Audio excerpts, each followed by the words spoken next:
하나님을 기쁘시게 하는 순종의 힘 사랑하는 여러분, 반갑습니다. 오늘 여러분과 함께 나눌 이야기는 우리 삶의 갈림길에서 마주하는 아주 근본적인 질문에 대한 이야기입니다. 눈앞의 작은 이익과 보이지 않는 거대한 약속 사이에서 우리는 어떤 선택을 해야 할까요? 오늘 이 이야기가 여러분의 마음에 깊은 울림을 주기를 바랍니다. 혹시 이 말씀이 여러분의 마음에 와닿으셨다면 좋아요와 구독을 통해 더 많은 분들과 이 은혜를 나누어 주십시오. 여러분의 작은 손길이 누군가에게는 큰 위로와 희망이 될 수 있습니다. 주님의 이름으로 여러분의 삶에 평안과 축복이 가득하기를 먼저 기도합니다.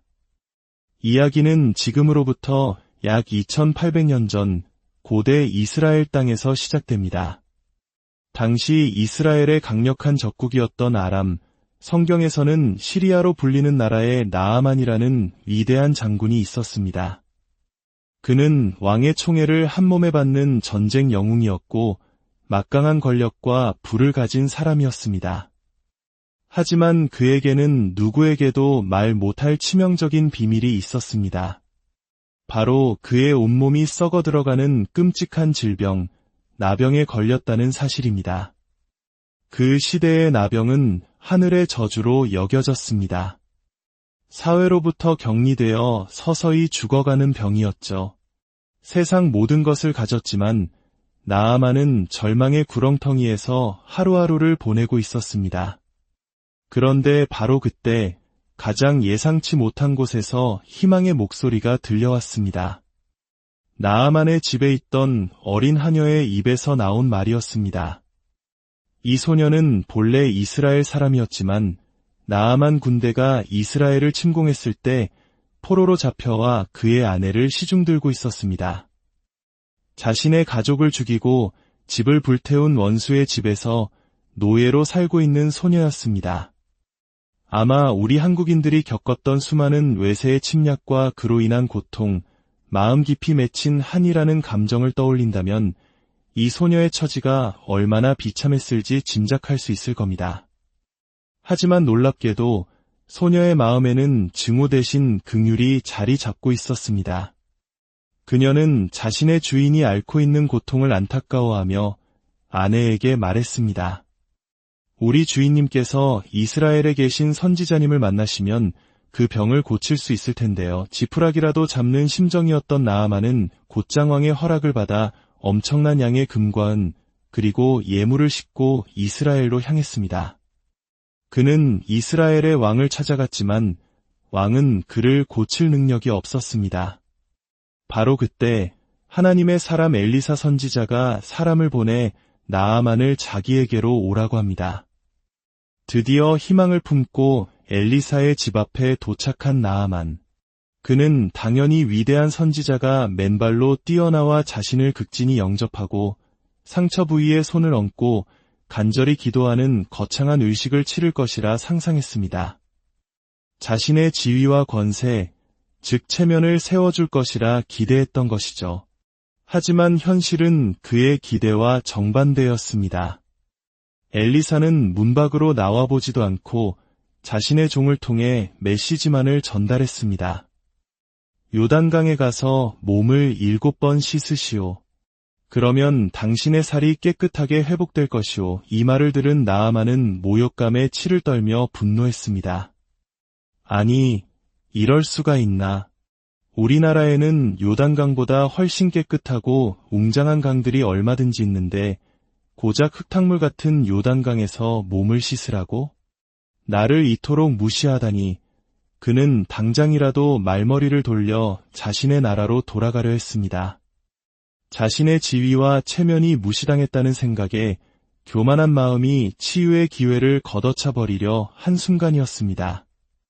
그때 나아만의 한 지혜로운 부하가 조심스럽게 다가와 말합니다. 장군님, 만약 저 선지자가 이보다 훨씬 더 어렵고 위대한 일을 하라고 명령했다면 장군님께서는 기꺼이 행하지 않으셨겠습니까? 그런데 단지 씻기만 하면 낫는다고 하지 않습니까?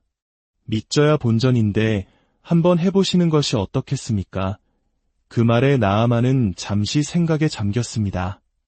그래, 내가 잃을 것이 무엇인가? 나는 지금 죽어가고 있지 않은가? 그는 마침내 자신의 교만과 체면을 내려놓기로 결심했습니다. 그는 말에서 내려와 자신의 화려한 갑옷과 옷을 벗어던지고 수많은 부하들이 지켜보는 앞에서 요단강으로 걸어 들어갔습니다. 한 번, 두 번, 세 번. 그는 엘리사의 말에 순종하여 몸을 물에 담갔습니다. 물에 잠길 때마다 그의 자존심과 교만이 한 겹씩 씻겨 내려가는 듯했습니다. 6번을 씻고 나왔을 때까지도 아무런 변화가 없었습니다. 하지만 그는 포기하지 않았습니다. 그리고 마침내 7번째, 그가 물속에 완전히 잠겼다가 떠올랐을 때 기적이 일어났습니다. 그의 썩어 문드러지던 피부가 어린아이의 살결처럼 깨끗하고 부드럽게 변해 있었습니다. 온몸을 뒤덮었던 끔찍한 나병의 흔적은 온데간데 없이 사라졌습니다. 그는 완전히 새로운 사람이 되었습니다. 나아만은 기쁨과 감격에 휩싸여 곧장 엘리사에게 달려갔습니다. 그는 엘리사 앞에 엎드려 말했습니다. 이제야 저는 온 세상에 이스라엘의 하나님 외에는 다른 신이 없음을 알게 되었습니다. 부디 제가 가져온 이 예물을 받아주십시오. 하지만 엘리사는 단호하게 거절했습니다. 내가 섬기는 하나님께서 살아계심을 두고 맹세하노니 나는 아무것도 받지 않겠소. 나아만이 간곡히 청했지만 엘리사의 뜻은 확고했습니다.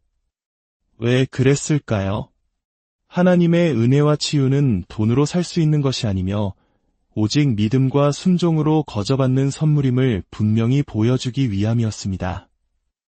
이 아름다운 이야기는 여기서 행복하게 끝났어야 했습니다.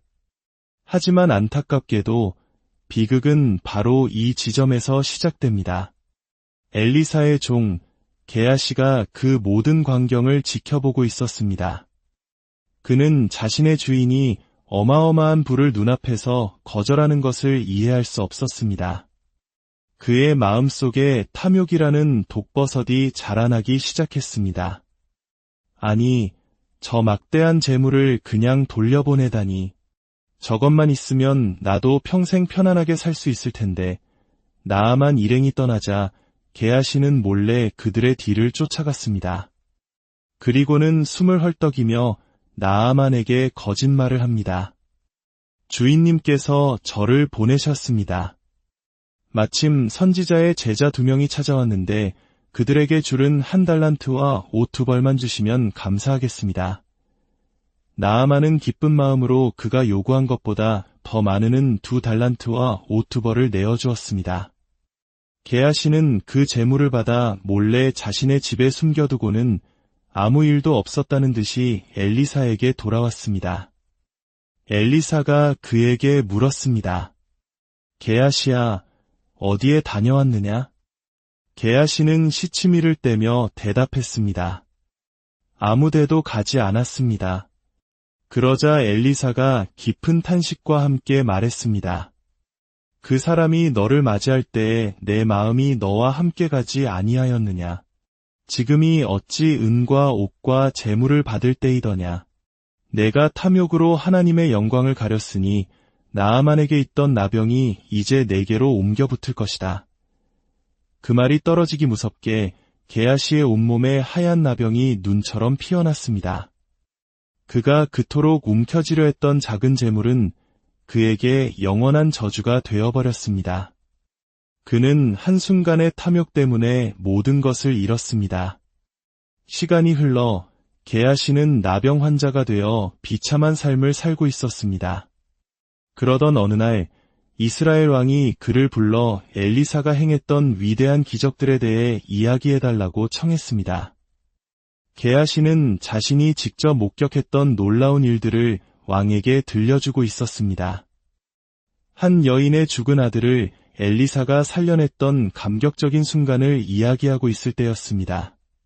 바로 그때 한 여인이 왕에게 울부짖으며 나타나 자신의 땅을 돌려달라고 호소했습니다. 놀랍게도 그녀는 게하시가 방금 이야기했던 아들이 살아나는 기적을 체험했던 바로 그 여인이었습니다. 과거 엘리사의 경고에 따라 7년간의 기근을 피해 다른 나라에 가 있다가 돌아왔는데 그 사이에 다른 사람이 자기 땅을 차지해버린 것이었습니다. 이 놀라운 우연의 왕은 크게 감동했습니다. 그는 즉시 명령을 내려 여인의 집과 밭을 모두 돌려주고 그녀가 7년 동안 거두지 못했던 모든 소출까지 계산하여 보상해주라고 명했습니다. 여러분, 이 장면을 상상해 보십시오. 한쪽에는 거짓말로 얻은 2달란트와 옷 2벌을 붙들고 나병 환자가 된 게하시가 서 있습니다. 다른 한쪽에는 하나님의 말씀에 순종하여 모든 것을 잃는 듯 보였지만 결국 자신의 모든 재산에 더해 7년치의 풍성한 수확까지 되찾은 여인이 있습니다. 게하시가 붙잡았던 것은 눈앞의 작은 이익, 마치 아이들이 가지고 노는 사탕돈과 같은 것이었습니다. 하지만 하나님께서 순종하는 자에게 예비하신 축복은 우리가 감히 상상할 수도 없는 놀랍고 풍성한 것이었습니다. 이 이야기는 신약 시대로 넘어와 예수님의 가르침 속에서 더욱 분명하게 드러납니다. 예수님께서는 한 어리석은 부자의 비유를 말씀하셨습니다. 그는 엄청난 풍년을 거두고 창고를 더 크게 지어 모든 곡식과 물건을 쌓아두고는 스스로에게 말했습니다. 내 영혼아, 여러 해 쓸 물건을 많이 쌓아두었으니 평안히 쉬고 먹고 마시고 즐거워하자. 하지만 하나님께서 그에게 말씀하셨습니다. 어리석은 자여, 오늘 밤에 내 영혼을 도로 찾으리니 그러면 내가 준비한 것이 누구의 것이 되겠느냐? 예수님은 이 비유를 통해 우리에게 질문하십니다. 자기를 위하여 재물을 쌓아두고 하나님께 대하여 부요하지 못한 자가 되지 말라고 말입니다. 하나님께 대하여 부요하다는 것은 무엇일까요? 그것은 바로 하나님의 나라와 그의 의를 먼저 구하는 삶입니다. 눈앞의 이익이 아니라 하나님의 뜻에 순종하는 삶입니다. 게하시는 하나님께 대하여 부요해질 기회를 자신의 탐욕과 맞바꿨습니다. 만약 그가 순종했다면 어떻게 되었을까요? 놀랍게도 성경의 다른 부분에서 훗날 엘리사는 아람 왕으로부터 낙타 40마리의 실을만큼의 어마어마한 예물을 받게 됩니다. 만약 게하시가 신실했다면 그 엄청난 축복의 일부를 누렸을지도 모릅니다. 그러나 그는 사탕돈과 같은 작은 탐욕 때문에 하나님이 예비하신 거대한 축복의 행렬을 놓치고 만 것입니다. 우리 모두의 삶에는 게하시와 같은 선택의 순간이 찾아옵니다. 작은 불에, 작은 타협, 작은 거짓말을 통해 얻을 수 있는 이익의 유혹이 우리를 흔듭니다. 하지만 오늘 말씀을 통해 우리는 기억해야 합니다. 우리가 하나님 앞에서 신실함과 순종을 선택할 때 당장은 손해보는 것 같고 어리석어 보일지라도 하나님께서는 우리가 상상하는 것 이상으로 채워주시는 분이라는 사실을 말입니다. 그분은 우리를 위해 낙타 40마리의 실을 축복을 예비하고 계실지 모릅니다. 우리가 붙잡아야 할 것은 썩어 없어질 세상의 재물이 아니라 영원한 가치를 지닌 하나님의 약속입니다. 여러분의 손에 무엇을 쥐고 계십니까? 혹시 게하시처럼 언젠가는 녹아 없어질 사탕돈을 꽉 쥐고 있지는 않으십니까? 이제 그 손을 펴고 하나님께서 주시는 진정한 부요함을 구하시길 바랍니다. 먼저 그의 나라와 그의 의를 구하십시오. 그리하면 이 모든 것을 너희에게 더하실 것이라는 주님의 약속을 믿으십시오. 사랑의 하나님 아버지, 오늘 나아만과 게하시의 이야기를 통해 순종의 가치와 탐욕의 위험을 깨닫게 하시니 감사합니다. 우리 삶의 모든 순간 속에서 눈앞의 작은 이익에 흔들리지 않고 오직 하나님의 뜻을 따르는 지혜와 용기를 주옵소서. 우리를 하나님께 대하여 부요한 자로 만들어주시고 주님께서 예비하신 놀라운 축복의 통로로 사용하여 주옵소서. 우리 각자의 삶과 가정, 그리고 이 나라 위에 주님의 풍성한 은혜가 강물처럼 흐르게 하옵소서. 예수 그리스도의 이름으로 기도합니다. 아멘. 하나님을 기쁘시게 하는 순종의 힘 사랑하는 여러분, 반갑습니다. 오늘 여러분과 함께 나눌 이야기는 우리 삶의 갈림길에서 마주하는 아주 근본적인 질문에 대한 이야기입니다. 눈앞의 작은 이익과 보이지 않는 거대한 약속 사이에서 우리는 어떤 선택을 해야 할까요? 오늘 이 이야기가 여러분의 마음에 깊은 울림을 주기를 바랍니다. 혹시 이 말씀이 여러분의 마음에 와닿으셨다면 좋아요와 구독을 통해 더 많은 분들과 이 은혜를 나누어 주십시오. 여러분의 작은 손길이 누군가에게는 큰 위로와 희망이 될 수 있습니다. 주님의 이름으로 여러분의 삶에 평안과 축복이 가득하기를 먼저 기도합니다. 이야기는 지금으로부터 약 2800년 전 고대 이스라엘 땅에서 시작됩니다. 당시 이스라엘의 강력한 적국이었던 아람, 성경에서는 시리아로 불리는 나라의 나아만이라는 위대한 장군이 있었습니다. 그는 왕의 총애를 한몸에 받는 전쟁 영웅이었고 막강한 권력과 부를 가진 사람이었습니다. 하지만 그에게는 누구에게도 말 못할 치명적인 비밀이 있었습니다. 바로 그의 온몸이 썩어 들어가는 끔찍한 질병, 나병에 걸렸다는 사실입니다. 그 시대의 나병은 하늘의 저주로 여겨졌습니다. 사회로부터 격리되어 서서히 죽어가는 병이었죠. 세상 모든 것을 가졌지만 나아만은 절망의 구렁텅이에서 하루하루를 보내고 있었습니다. 그런데 바로 그때 가장 예상치 못한 곳에서 희망의 목소리가 들려왔습니다. 나아만의 집에 있던 어린 하녀의 입에서 나온 말이었습니다.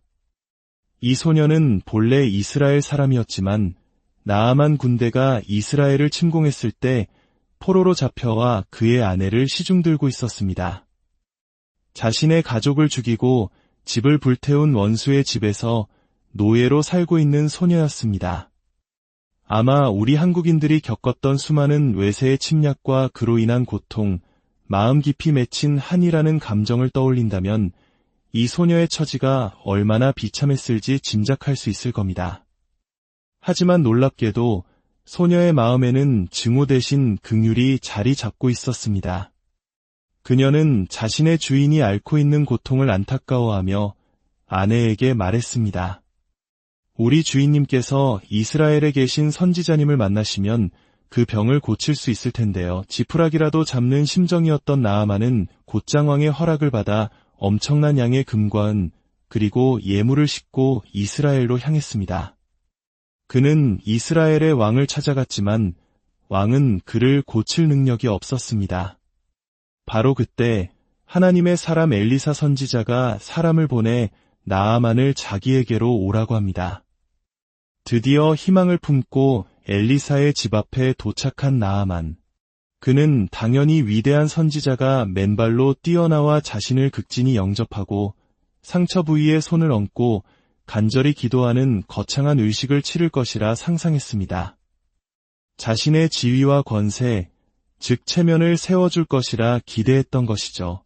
하지만 현실은 그의 기대와 정반대였습니다. 엘리사는 문 밖으로 나와보지도 않고 자신의 종을 통해 메시지만을 전달했습니다. 요단강에 가서 몸을 7번 씻으시오. 그러면 당신의 살이 깨끗하게 회복될 것이오. 이 말을 들은 나아만은 모욕감에 치를 떨며 분노했습니다. 아니, 이럴 수가 있나.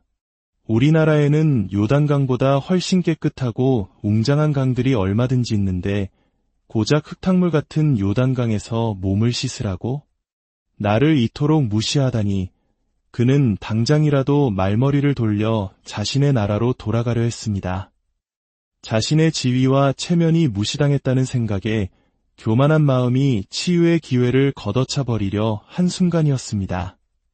그때 나아만의 한 지혜로운 부하가 조심스럽게 다가와 말합니다. 장군님, 만약 저 선지자가 이보다 훨씬 더 어렵고 위대한 일을 하라고 명령했다면 장군님께서는 기꺼이 행하지 않으셨겠습니까? 그런데 단지 씻기만 하면 낫는다고 하지 않습니까? 믿져야 본전인데 한번 해보시는 것이 어떻겠습니까? 그 말에 나아만은 잠시 생각에 잠겼습니다. 그래, 내가 잃을 것이 무엇인가? 나는 지금 죽어가고 있지 않은가? 그는 마침내 자신의 교만과 체면을 내려놓기로 결심했습니다. 그는 말에서 내려와 자신의 화려한 갑옷과 옷을 벗어던지고 수많은 부하들이 지켜보는 앞에서 요단강으로 걸어 들어갔습니다. 한 번, 두 번, 세 번. 그는 엘리사의 말에 순종하여 몸을 물에 담갔습니다. 물에 잠길 때마다 그의 자존심과 교만이 한 겹씩 씻겨 내려가는 듯했습니다. 6번을 씻고 나왔을 때까지도 아무런 변화가 없었습니다. 하지만 그는 포기하지 않았습니다. 그리고 마침내 7번째, 그가 물속에 완전히 잠겼다가 떠올랐을 때 기적이 일어났습니다. 그의 썩어 문드러지던 피부가 어린아이의 살결처럼 깨끗하고 부드럽게 변해 있었습니다. 온몸을 뒤덮었던 끔찍한 나병의 흔적은 온데간데 없이 사라졌습니다.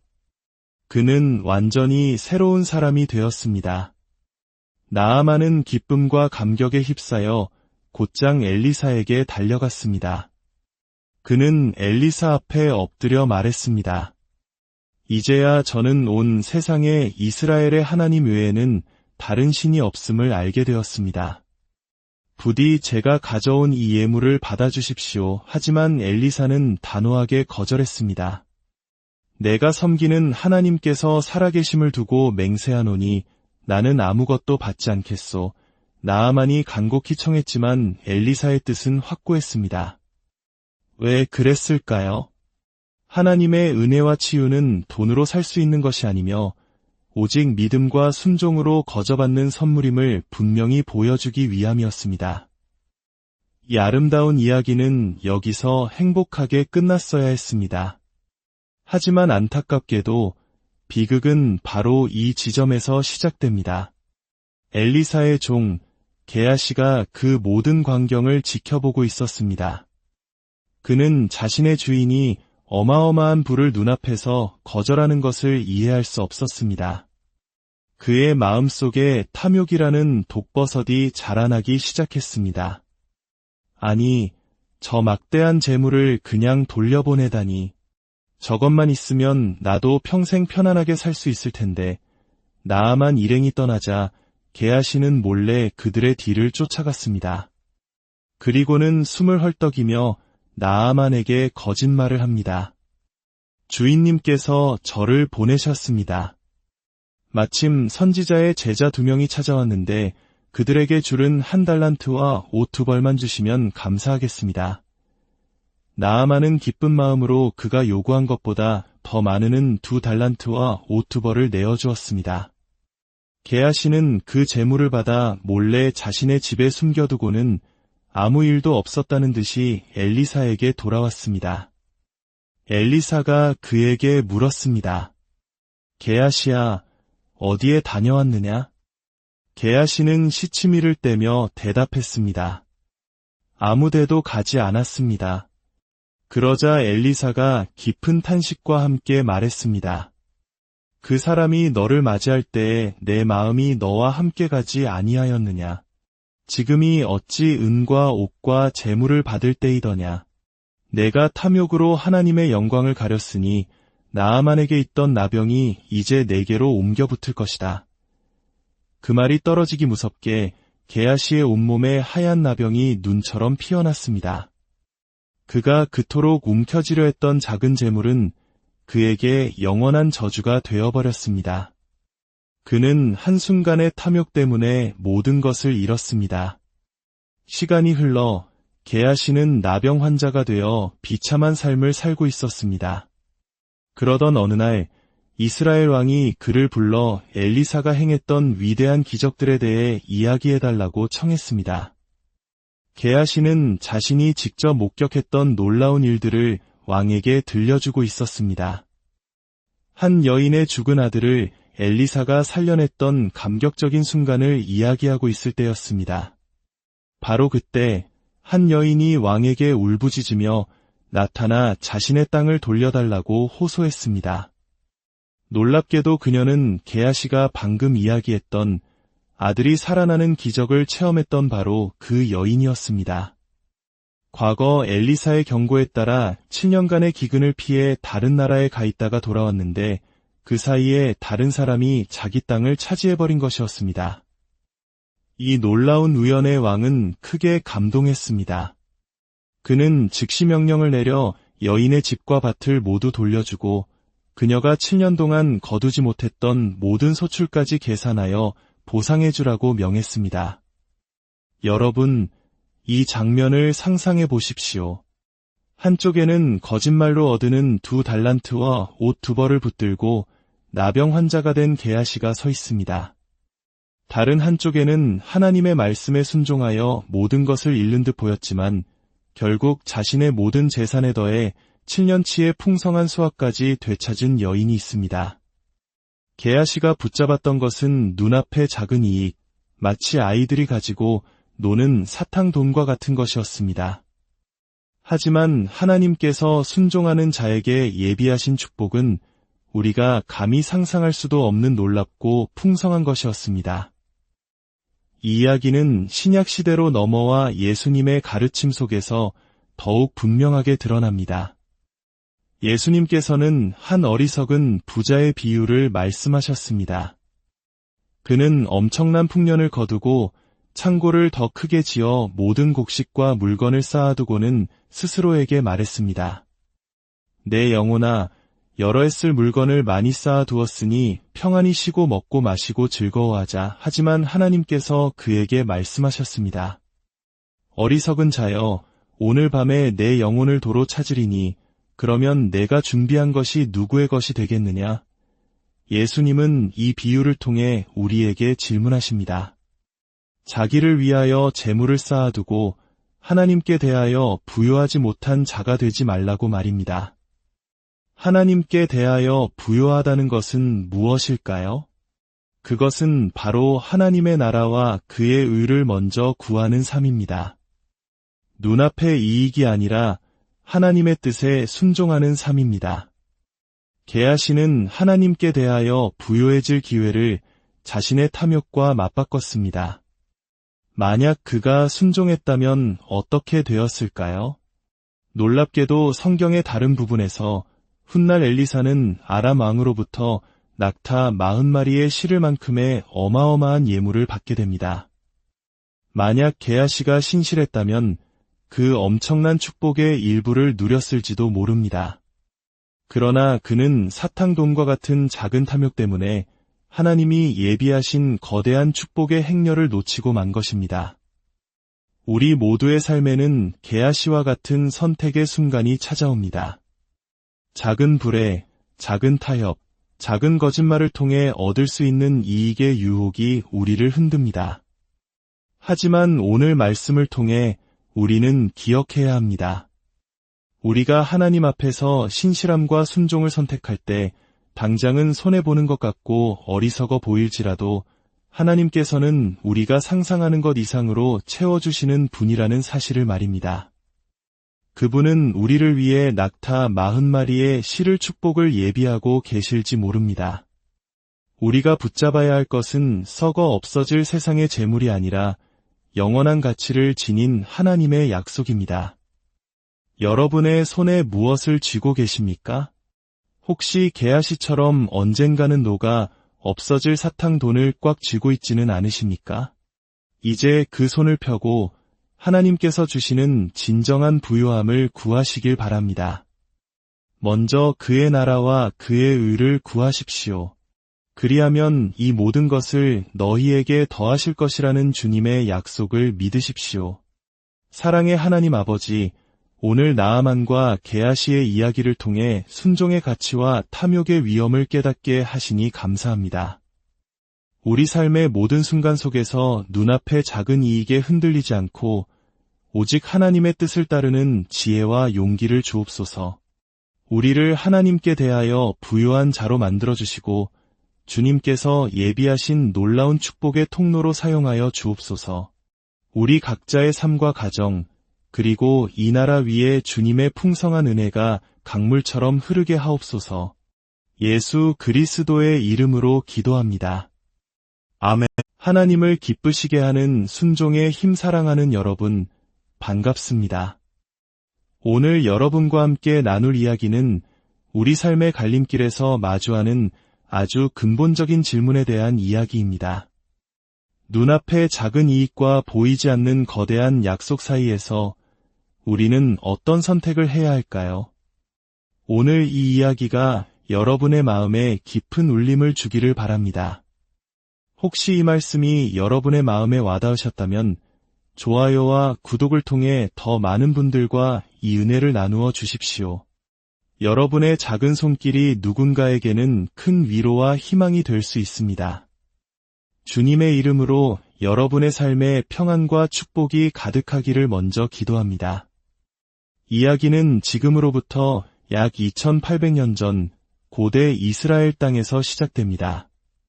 당시 이스라엘의 강력한 적국이었던 아람, 성경에서는 시리아로 불리는 나라의 나아만이라는 위대한 장군이 있었습니다. 그는 왕의 총애를 한몸에 받는 전쟁 영웅이었고 막강한 권력과 부를 가진 사람이었습니다. 하지만 그에게는 누구에게도 말 못할 치명적인 비밀이 있었습니다. 바로 그의 온몸이 썩어 들어가는 끔찍한 질병, 나병에 걸렸다는 사실입니다. 그 시대의 나병은 하늘의 저주로 여겨졌습니다. 사회로부터 격리되어 서서히 죽어가는 병이었죠. 세상 모든 것을 가졌지만 나아만은 절망의 구렁텅이에서 하루하루를 보내고 있었습니다. 그런데 바로 그때 가장 예상치 못한 곳에서 희망의 목소리가 들려왔습니다. 나아만의 집에 있던 어린 하녀의 입에서 나온 말이었습니다. 이 소녀는 본래 이스라엘 사람이었지만 나아만 군대가 이스라엘을 침공했을 때 포로로 잡혀와 그의 아내를 시중 들고 있었습니다. 자신의 가족을 죽이고 집을 불태운 원수의 집에서 노예로 살고 있는 소녀였습니다. 아마 우리 한국인들이 겪었던 수많은 외세의 침략과 그로 인한 고통, 마음 깊이 맺힌 한이라는 감정을 떠올린다면 이 소녀의 처지가 얼마나 비참했을지 짐작할 수 있을 겁니다. 하지만 놀랍게도 소녀의 마음에는 증오 대신 긍휼이 자리 잡고 있었습니다. 그녀는 자신의 주인이 앓고 있는 고통을 안타까워하며 아내에게 말했습니다. 우리 주인님께서 이스라엘에 계신 선지자님을 만나시면 그 병을 고칠 수 있을 텐데요. 지푸라기라도 잡는 심정이었던 나아만은 곧장 왕의 허락을 받아 엄청난 양의 금과 은 그리고 예물을 싣고 이스라엘로 향했습니다. 그는 이스라엘의 왕을 찾아갔지만 왕은 그를 고칠 능력이 없었습니다. 바로 그때 하나님의 사람 엘리사 선지자가 사람을 보내 나아만을 자기에게로 오라고 합니다. 드디어 희망을 품고 엘리사의 집 앞에 도착한 나아만. 그는 당연히 위대한 선지자가 맨발로 뛰어나와 자신을 극진히 영접하고 상처 부위에 손을 얹고 간절히 기도하는 거창한 의식을 치를 것이라 상상했습니다. 자신의 지위와 권세, 즉 체면을 세워줄 것이라 기대했던 것이죠. 하지만 현실은 그의 기대와 정반대였습니다. 엘리사는 문 밖으로 나와보지도 않고 자신의 종을 통해 메시지만을 전달했습니다. 요단강에 가서 몸을 7번 씻으시오. 그러면 당신의 살이 깨끗하게 회복될 것이오. 이 말을 들은 나아만은 모욕감에 치를 떨며 분노했습니다. 아니, 이럴 수가 있나. 우리나라에는 요단강보다 훨씬 깨끗하고 웅장한 강들이 얼마든지 있는데 고작 흙탕물 같은 요단강에서 몸을 씻으라고? 나를 이토록 무시하다니. 그는 당장이라도 말머리를 돌려 자신의 나라로 돌아가려 했습니다. 자신의 지위와 체면이 무시당했다는 생각에 교만한 마음이 치유의 기회를 걷어차 버리려 한순간이었습니다. 그때 나아만의 한 지혜로운 부하가 조심스럽게 다가와 말합니다. 장군님, 만약 저 선지자가 이보다 훨씬 더 어렵고 위대한 일을 하라고 명령했다면 장군님께서는 기꺼이 행하지 않으셨겠습니까? 그런데 단지 씻기만 하면 낫는다고 하지 않습니까? 믿져야 본전인데 한번 해보시는 것이 어떻겠습니까? 그 말에 나아만은 잠시 생각에 잠겼습니다. 그래, 내가 잃을 것이 무엇인가? 나는 지금 죽어가고 있지 않은가? 그는 마침내 자신의 교만과 체면을 내려놓기로 결심했습니다. 그는 말에서 내려와 자신의 화려한 갑옷과 옷을 벗어던지고 수많은 부하들이 지켜보는 앞에서 요단강으로 걸어 들어갔습니다. 한 번, 두 번, 세 번, 그는 엘리사의 말에 순종하여 몸을 물에 담갔습니다. 물에 잠길 때마다 그의 자존심과 교만이 한 겹씩 씻겨 내려가는 듯했습니다. 6번을 씻고 나왔을 때까지도 아무런 변화가 없었습니다. 하지만 그는 포기하지 않았습니다. 그리고 마침내 7번째, 그가 물속에 완전히 잠겼다가 떠올랐을 때 기적이 일어났습니다. 그의 썩어 문드러지던 피부가 어린아이의 살결처럼 깨끗하고 부드럽게 변해 있었습니다. 온몸을 뒤덮었던 끔찍한 나병의 흔적은 온데간데 없이 사라졌습니다. 그는 완전히 새로운 사람이 되었습니다. 나아만은 기쁨과 감격에 휩싸여 곧장 엘리사에게 달려갔습니다. 그는 엘리사 앞에 엎드려 말했습니다. 이제야 저는 온 세상에 이스라엘의 하나님 외에는 다른 신이 없음을 알게 되었습니다. 부디 제가 가져온 이 예물을 받아주십시오. 하지만 엘리사는 단호하게 거절했습니다. 내가 섬기는 하나님께서 살아계심을 두고 맹세하노니 나는 아무것도 받지 않겠소. 나아만이 간곡히 청했지만 엘리사의 뜻은 확고했습니다. 왜 그랬을까요? 하나님의 은혜와 치유는 돈으로 살 수 있는 것이 아니며 오직 믿음과 순종으로 거저받는 선물임을 분명히 보여주기 위함이었습니다. 이 아름다운 이야기는 여기서 행복하게 끝났어야 했습니다. 하지만 안타깝게도 비극은 바로 이 지점에서 시작됩니다. 엘리사의 종 게하시가 그 모든 광경을 지켜보고 있었습니다. 그는 자신의 주인이 어마어마한 부를 눈앞에서 거절하는 것을 이해할 수 없었습니다. 그의 마음속에 탐욕이라는 독버섯이 자라나기 시작했습니다. 아니, 저 막대한 재물을 그냥 돌려보내다니. 저것만 있으면 나도 평생 편안하게 살 수 있을 텐데. 나아만 일행이 떠나자 게하시는 몰래 그들의 뒤를 쫓아갔습니다. 그리고는 숨을 헐떡이며 나아만에게 거짓말을 합니다. 주인님께서 저를 보내셨습니다. 마침 선지자의 제자 2명이 찾아왔는데 그들에게 줄은 1달란트와 옷 2벌만 주시면 감사하겠습니다. 나아만은 기쁜 마음으로 그가 요구한 것보다 더 많은 2달란트와 옷 2벌을 내어주었습니다. 게하시는 그 재물을 받아 몰래 자신의 집에 숨겨두고는 아무 일도 없었다는 듯이 엘리사에게 돌아왔습니다. 엘리사가 그에게 물었습니다. 게하시야, 어디에 다녀왔느냐? 게하시는 시치미를 떼며 대답했습니다. 아무데도 가지 않았습니다.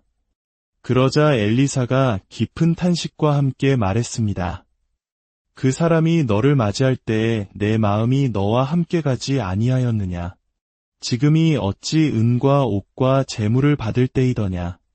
내가 탐욕으로 하나님의 영광을 가렸으니 나아만에게 있던 나병이 이제 내게로 옮겨 붙을 것이다. 그 말이 떨어지기 무섭게 게하시의 온몸에 하얀 나병이 눈처럼 피어났습니다. 그가 그토록 움켜쥐려 했던 작은 재물은 그에게 영원한 저주가 되어버렸습니다. 그는 한순간의 탐욕 때문에 모든 것을 잃었습니다. 시간이 흘러 게하시는 나병 환자가 되어 비참한 삶을 살고 있었습니다. 그러던 어느 날 이스라엘 왕이 그를 불러 엘리사가 행했던 위대한 기적들에 대해 이야기해달라고 청했습니다. 게하시는 자신이 직접 목격했던 놀라운 일들을 왕에게 들려주고 있었습니다. 한 여인의 죽은 아들을 엘리사가 살려냈던 감격적인 순간을 이야기하고 있을 때였습니다. 바로 그때 한 여인이 왕에게 울부짖으며 나타나 자신의 땅을 돌려달라고 호소했습니다. 놀랍게도 그녀는 게하시가 방금 이야기했던 아들이 살아나는 기적을 체험했던 바로 그 여인이었습니다. 과거 엘리사의 경고에 따라 7년간의 기근을 피해 다른 나라에 가 있다가 돌아왔는데 그 사이에 다른 사람이 자기 땅을 차지해버린 것이었습니다. 이 놀라운 우연의 왕은 크게 감동했습니다. 그는 즉시 명령을 내려 여인의 집과 밭을 모두 돌려주고 그녀가 7년 동안 거두지 못했던 모든 소출까지 계산하여 보상해주라고 명했습니다. 여러분, 이 장면을 상상해 보십시오. 한쪽에는 거짓말로 얻는 2달란트와 옷 2벌을 붙들고 나병 환자가 된 게하시가 서 있습니다. 다른 한쪽에는 하나님의 말씀에 순종하여 모든 것을 잃는 듯 보였지만 결국 자신의 모든 재산에 더해 7년치의 풍성한 수확까지 되찾은 여인이 있습니다. 게하시가 붙잡았던 것은 눈앞의 작은 이익, 마치 아이들이 가지고 노는 사탕돈과 같은 것이었습니다. 하지만 하나님께서 순종하는 자에게 예비하신 축복은 우리가 감히 상상할 수도 없는 놀랍고 풍성한 것이었습니다. 이 이야기는 신약 시대로 넘어와 예수님의 가르침 속에서 더욱 분명하게 드러납니다. 예수님께서는 한 어리석은 부자의 비유를 말씀하셨습니다. 그는 엄청난 풍년을 거두고 창고를 더 크게 지어 모든 곡식과 물건을 쌓아두고는 스스로에게 말했습니다. 내 영혼아, 여러 해 쓸 물건을 많이 쌓아두었으니 평안히 쉬고 먹고 마시고 즐거워하자. 하지만 하나님께서 그에게 말씀하셨습니다. 어리석은 자여, 오늘 밤에 내 영혼을 도로 찾으리니 그러면 내가 준비한 것이 누구의 것이 되겠느냐? 예수님은 이 비유를 통해 우리에게 질문하십니다.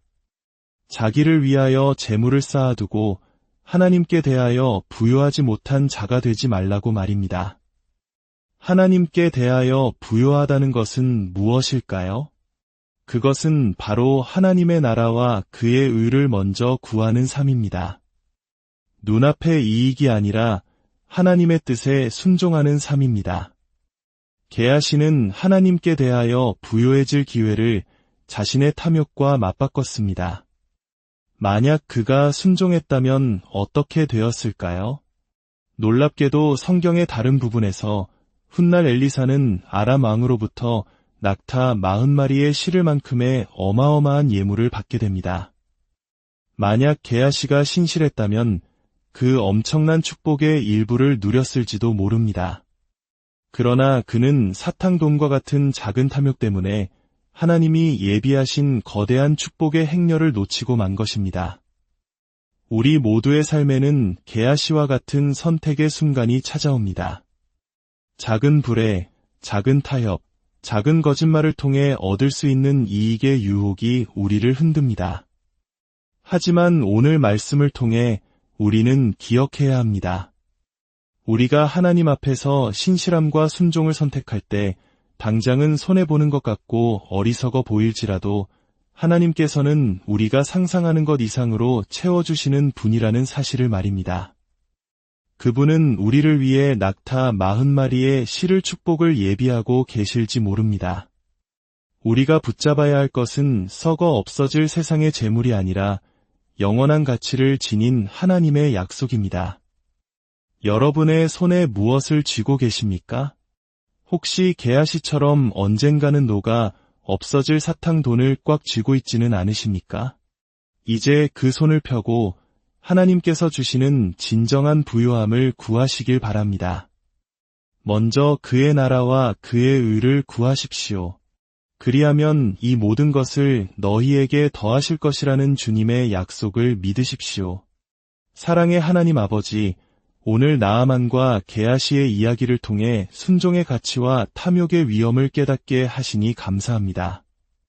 우리 삶의 모든 순간 속에서 눈앞의 작은 이익에 흔들리지 않고 오직 하나님의 뜻을 따르는 지혜와 용기를 주옵소서. 우리를 하나님께 대하여 부요한 자로 만들어주시고 주님께서 예비하신 놀라운 축복의 통로로 사용하여 주옵소서. 우리 각자의 삶과 가정, 그리고 이 나라 위에 주님의 풍성한 은혜가 강물처럼 흐르게 하옵소서. 예수 그리스도의 이름으로 기도합니다. 아멘. 하나님을 기쁘시게 하는 순종의 힘 사랑하는 여러분, 반갑습니다. 오늘 여러분과 함께 나눌 이야기는 우리 삶의 갈림길에서 마주하는 아주 근본적인 질문에 대한 이야기입니다. 눈앞의 작은 이익과 보이지 않는 거대한 약속 사이에서 우리는 어떤 선택을 해야 할까요? 오늘 이 이야기가 여러분의 마음에 깊은 울림을 주기를 바랍니다. 혹시 이 말씀이 여러분의 마음에 와닿으셨다면 좋아요와 구독을 통해 더 많은 분들과 이 은혜를 나누어 주십시오. 여러분의 작은 손길이 누군가에게는 큰 위로와 희망이 될 수 있습니다. 주님의 이름으로 여러분의 삶에 평안과 축복이 가득하기를 먼저 기도합니다. 이야기는 지금으로부터 약 2800년 전 고대 이스라엘 땅에서 시작됩니다. 당시 이스라엘의 강력한 적국이었던 아람, 성경에서는 시리아로 불리는 나라의 나아만이라는 위대한 장군이 있었습니다. 그는 왕의 총애를 한몸에 받는 전쟁 영웅이었고 막강한 권력과 부를 가진 사람이었습니다. 하지만 그에게는 누구에게도 말 못할 치명적인 비밀이 있었습니다. 바로 그의 온몸이 썩어 들어가는 끔찍한 질병, 나병에 걸렸다는 사실입니다. 그 시대의 나병은 하늘의 저주로 여겨졌습니다. 사회로부터 격리되어 서서히 죽어가는 병이었죠. 세상 모든 것을 가졌지만 나아만은 절망의 구렁텅이에서 하루하루를 보내고 있었습니다. 그런데 바로 그때 가장 예상치 못한 곳에서 희망의 목소리가 들려왔습니다. 나아만의 집에 있던 어린 하녀의 입에서 나온 말이었습니다. 이 소녀는 본래 이스라엘 사람이었지만 나아만 군대가 이스라엘을 침공했을 때 포로로 잡혀와 그의 아내를 시중들고 있었습니다. 자신의 가족을 죽이고 집을 불태운 원수의 집에서 노예로 살고 있는 소녀였습니다. 아마 우리 한국인들이 겪었던 수많은 외세의 침략과 그로 인한 고통, 마음 깊이 맺힌 한이라는 감정을 떠올린다면 이 소녀의 처지가 얼마나 비참했을지 짐작할 수 있을 겁니다. 하지만 놀랍게도 소녀의 마음에는 증오 대신 긍휼이 자리 잡고 있었습니다. 그녀는 자신의 주인이 앓고 있는 고통을 안타까워하며 아내에게 말했습니다. 우리 주인님께서 이스라엘에 계신 선지자님을 만나시면 그 병을 고칠 수 있을 텐데요. 지푸라기라도 잡는 심정이었던 나아만은 곧장 왕의 허락을 받아 엄청난 양의 금과 은 그리고 예물을 싣고 이스라엘로 향했습니다. 그는 이스라엘의 왕을 찾아갔지만 왕은 그를 고칠 능력이 없었습니다. 바로 그때 하나님의 사람 엘리사 선지자가 사람을 보내 나아만을 자기에게로 오라고 합니다. 드디어 희망을 품고 엘리사의 집 앞에 도착한 나아만. 그는 당연히 위대한 선지자가 맨발로 뛰어나와 자신을 극진히 영접하고 상처 부위에 손을 얹고 간절히 기도하는 거창한 의식을 치를 것이라 상상했습니다. 자신의 지위와 권세, 즉 체면을 세워줄 것이라 기대했던 것이죠. 하지만 현실은 그의 기대와 정반대였습니다. 엘리사는 문 밖으로 나와보지도 않고 자신의 종을 통해 메시지만을 전달했습니다. 요단강에 가서 몸을 7번 씻으시오. 그러면 당신의 살이 깨끗하게 회복될 것이오. 이 말을 들은 나아만은 모욕감에 치를 떨며 분노했습니다. 아니, 이럴 수가 있나. 우리나라에는 요단강보다 훨씬 깨끗하고 웅장한 강들이 얼마든지 있는데 고작 흙탕물 같은 요단강에서 몸을 씻으라고? 나를 이토록 무시하다니. 그는 당장이라도 말머리를 돌려 자신의 나라로 돌아가려 했습니다. 자신의 지위와 체면이 무시당했다는 생각에 교만한 마음이 치유의 기회를 걷어차버리려 한순간이었습니다. 그때 나아만의 한 지혜로운 부하가 조심스럽게 다가와 말합니다. 장군님, 만약 저 선지자가 이보다 훨씬 더 어렵고 위대한 일을 하라고 명령했다면 장군님께서는 기꺼이 행하지 않으셨겠습니까? 그런데 단지 씻기만 하면 낫는다고 하지 않습니까? 믿져야 본전인데 한번 해보시는 것이 어떻겠습니까? 그 말에 나아만은 잠시 생각에 잠겼습니다. 그래, 내가 잃을 것이 무엇인가? 나는 지금 죽어가고 있지 않은가? 그는 마침내 자신의 교만과 체면을 내려놓기로 결심했습니다. 그는 말에서 내려와 자신의 화려한 갑옷과 옷을 벗어던지고 수많은 부하들이 지켜보는 앞에서 요단강으로 걸어 들어갔습니다. 한 번, 두 번, 세 번, 그는 엘리사의 말에 순종하여 몸을 물에 담갔습니다.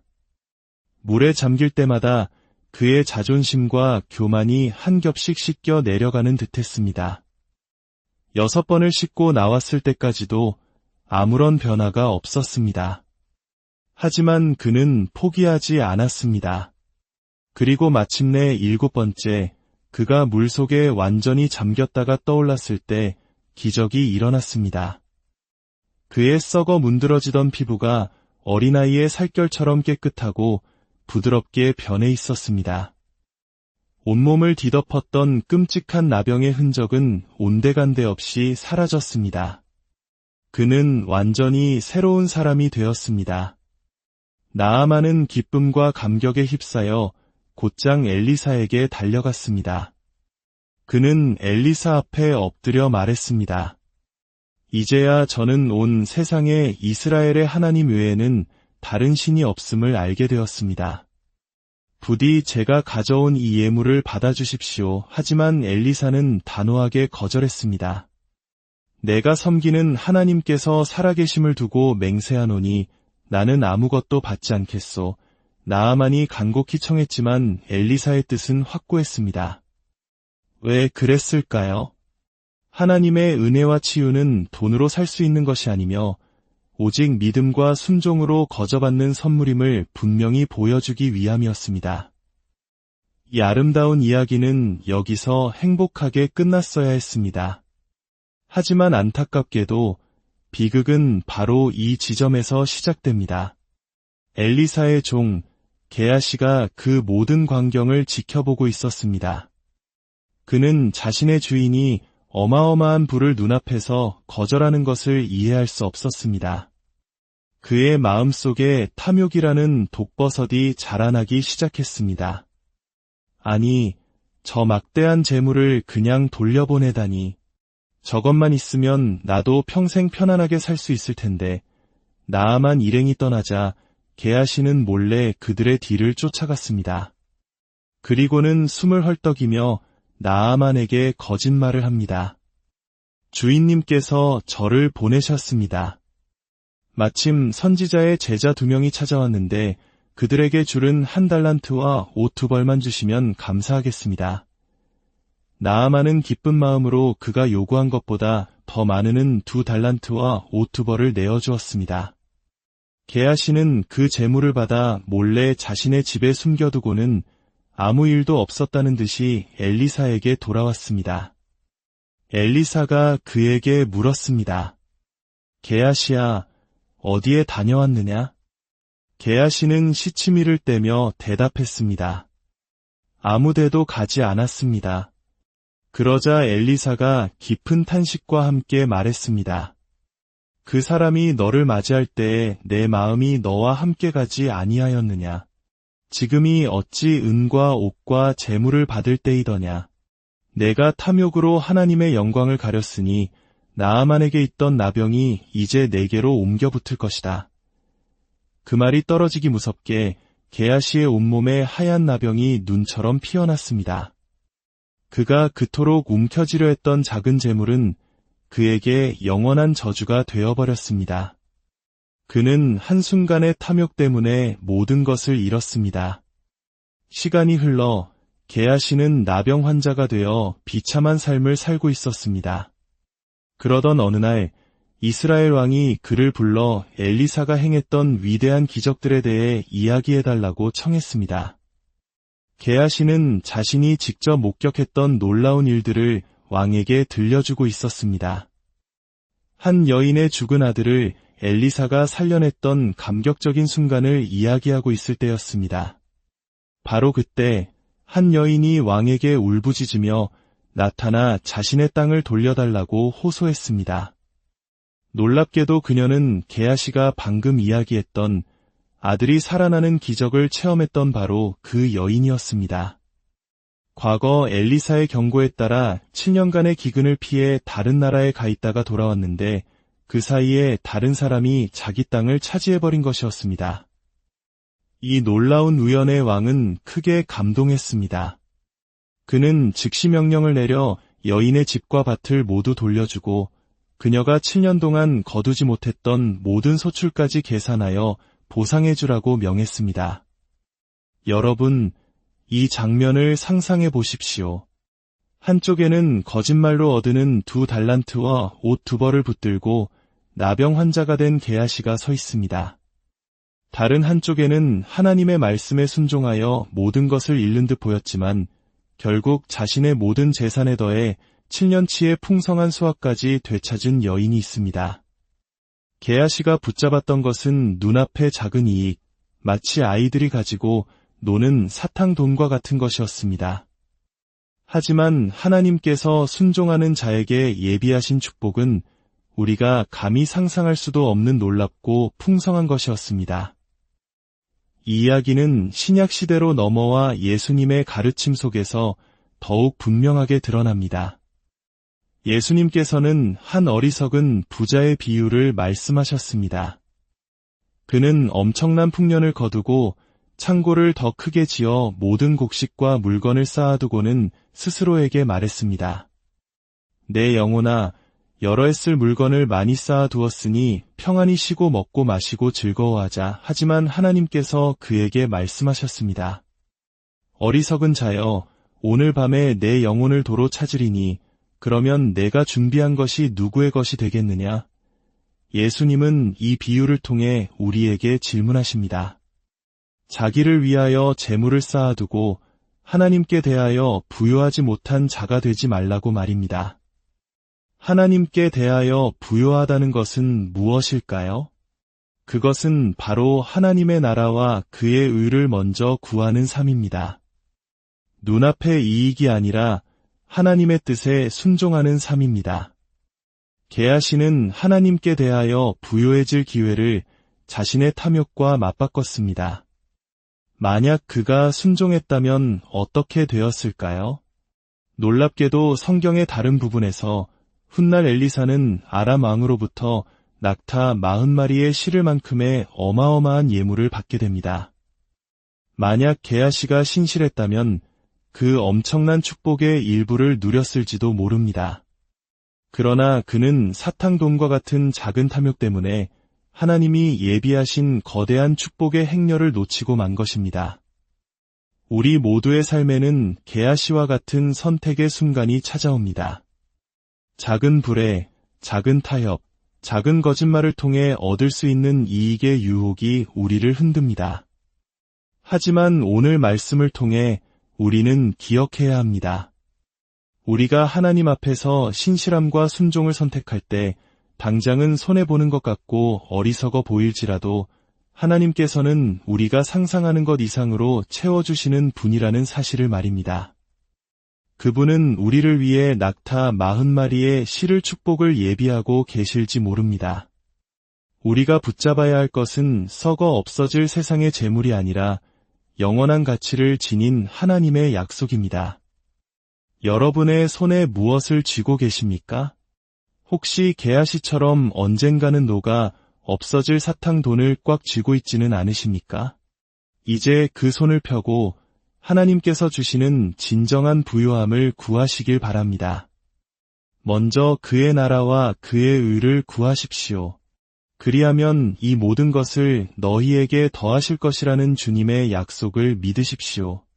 사랑의 하나님 아버지, 오늘 나아만과 게하시의 이야기를 통해 순종의 가치와 탐욕의 위험을 깨닫게 하시니 감사합니다. 우리 삶의 모든 순간 속에서 눈앞의 작은 이익에 흔들리지 않고 오직 하나님의 뜻을 따르는 지혜와 용기를 주옵소서. 우리를 하나님께 대하여 부유한 자로 만들어주시고 주님께서 예비하신 놀라운 축복의 통로로 사용하여 주옵소서. 우리 각자의 삶과 가정, 그리고 이 나라 위에 주님의 풍성한 은혜가